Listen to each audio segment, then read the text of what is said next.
Why Errol Spence Jr. and Terence Bud Crawford ducked Manny Pacman Pacquiao. Alright, y'all, so I know it's going to hurt a lot of people's feelings by me saying that. And a lot of people feel like they didn't duck, that Pacquiao was just past his prime, he's old, it's not worth fighting him. But I beg to differ. There's a lot of good things that come along with the Manny Pacquiao fight. And whatever fighter takes advantage of this golden opportunity that's about to pass when Manny Pacquiao defeats DKO in the exhibition, they're going to become a global superstar. Now I want to touch on why would Terence Crawford and Errol Spence Jr. actually duck Manny Pacquiao? Why would they avoid that fight? Why was the eye injury brought up? And why does Bob Arum get thrown in your face every time somebody says that Terence Crawford ducked him while they both were on Top Rank Boxing? Let's start with Errol Spence Jr. Errol Spence Jr., PBC fighter, unified champion of the world, holds 3 belts, great fighter, take nothing away from him. But in my eyes, and I know a lot of people don't feel this way, but in my eyes, I still don't believe the eye injury. I think it was too convenient. It was too perfectly timed. They got that Ugas fight together way too quickly, and it had to be something behind that. Now, what could be behind that? What could be the reasoning behind that? There's one big reasoning behind both of those guys not wanting to take on Manny Pacquiao, and that reason is the effect of Keith Thurman. What effect did the Pacquiao loss have on Keith Thurman's career? I think everybody watched what happened to Keith Thurman as far as the welterweights, the ones coming up, the champions, and saw the downfall and the demise and just the all-around debacle that his career became after he was destroyed by Manny Pacquiao. And the one thing you can hang your hat on as a fight fan or a blogger or just somebody who follows boxing is that no younger fighter wants to lose to an older fighter, number one. And then no young fighter wants to have their career destroyed before it really even starts. So, you can say Keith Thurman was at the midpoint of his career when he fought Pacquiao, but he really wasn't. He was really just at the beginning. I feel like all those PBC fighters were just at the beginning of their career, and they were just getting the ball rolling, and their names were just getting, cast out to the rest of the world, the boxing world, when the tornado that is Manny Pacquiao came along and took down Keith Thurman, and it just shattered his whole career. Keith Thurman was not able to recover his boxing career and hasn't been able to recover his boxing career since the Manny Pacquiao fight.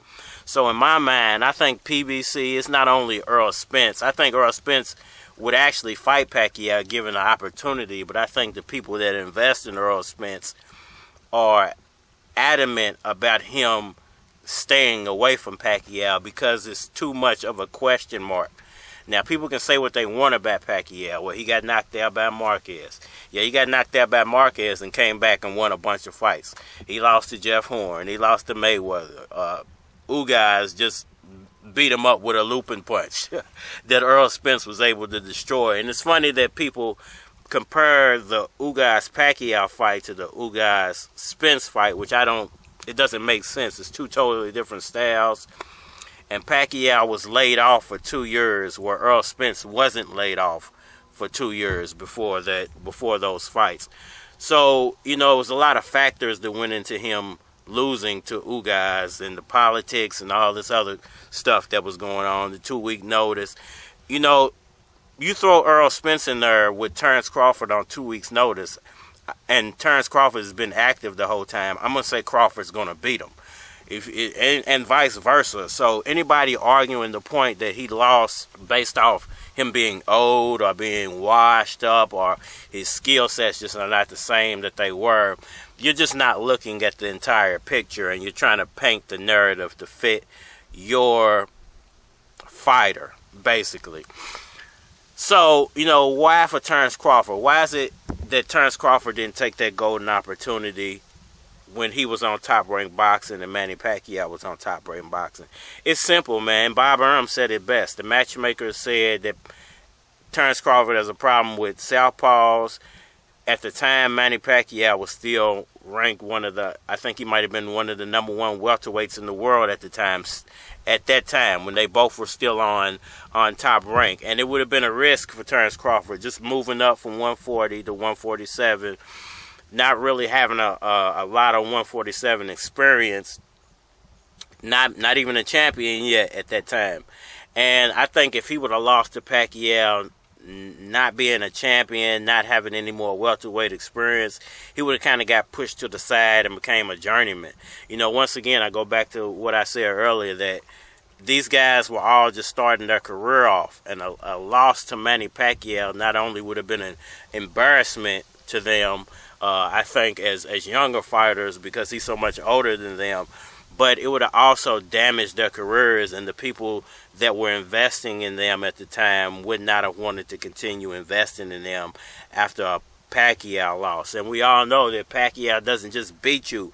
He beats the crap out of you. He floored Keith Thurman. He brought up so many question marks about Keith Thurman's ability and his chin, and we haven't seen Keith Thurman really in the boxing ring but one time in almost 4 or 5 years. So, you know, maybe there's some psychological damage as well that he took from that Pacquiao fight. You know, would you want to put that on your favorite fighter, Errol Spence or Terence Crawford?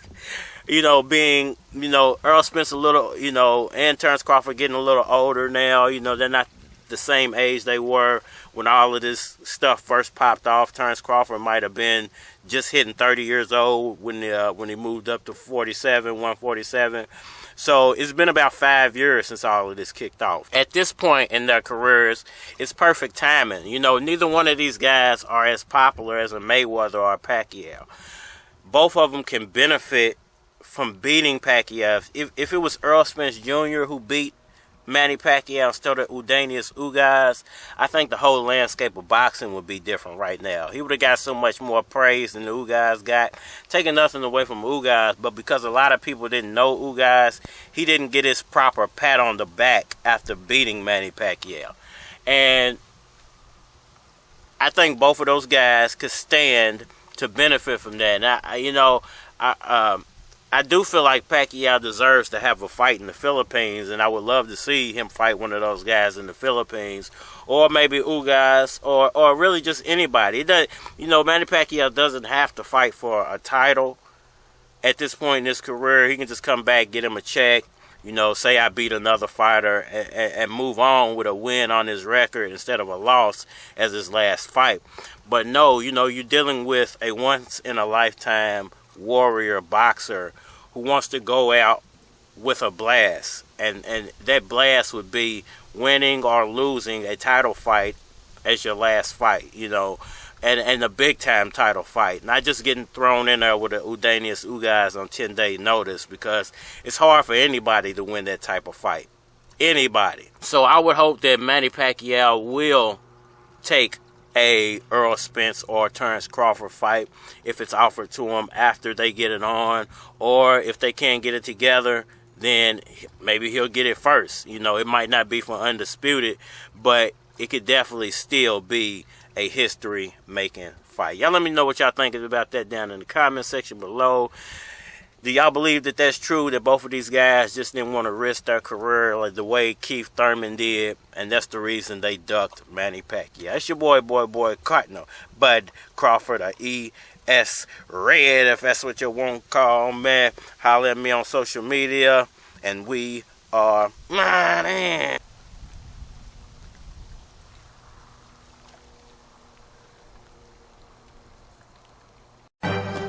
I ain't even gotta do too much talking, cause I know what's gonna happen come Saturday. Yeah. Is you